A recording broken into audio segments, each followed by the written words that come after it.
నమస్కారం. ఈటీవీ 360కి స్వాగతం. ముందుగా ప్రధాన అంశాలు. తెలంగాణ రైజింగ్ను ప్రపంచవ్యాప్తంగా ప్రచారం చేయండి. లండన్లోని ఎన్ఆర్ఐలకు ముఖ్యమంత్రి పిలుపు.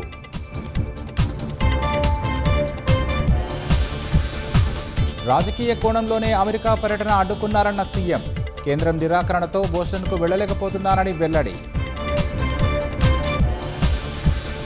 నిబంధనలు ఉల్లంఘిస్తే కఠిన చర్యలు తప్పవన్న పీసీసీ చీఫ్.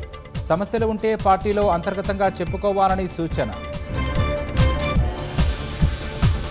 ప్రభుత్వంలో అవినీతి తప్ప అభివృద్ధి లేదన్న బీజేపీ. 22A నిషేధిత భూముల్లో ఎవరికీ అన్యాయం జరగనివ్వబోమని భరోసా. గచ్చిబౌలిలో కూలిన భవనం పక్కనున్న అపార్ట్మెంట్ తొలగింపు. ప్రమాదకరంగా మారడంతో కూల్చివేస్తున్న అధికారులు. ఆటో జేఏసీ నేతలతో రవాణా శాఖ అధికారుల సమాలోచనలు. అర్ధరాత్రి నుంచి సమ్మె పిలుపుతో చర్చలు. తుది దశకు చేరుకున్న గగన్యాన్. మరో 4 నెలల్లోనే తొలి అన్క్రూడ్ ప్రయోగించనున్న ఇస్రో. రేపు బీజింగ్ వెళ్లనున్న అజిత్ ధోబాల్. భారత్ చైనా సరిహద్దు అంశంపై మంతనాలు.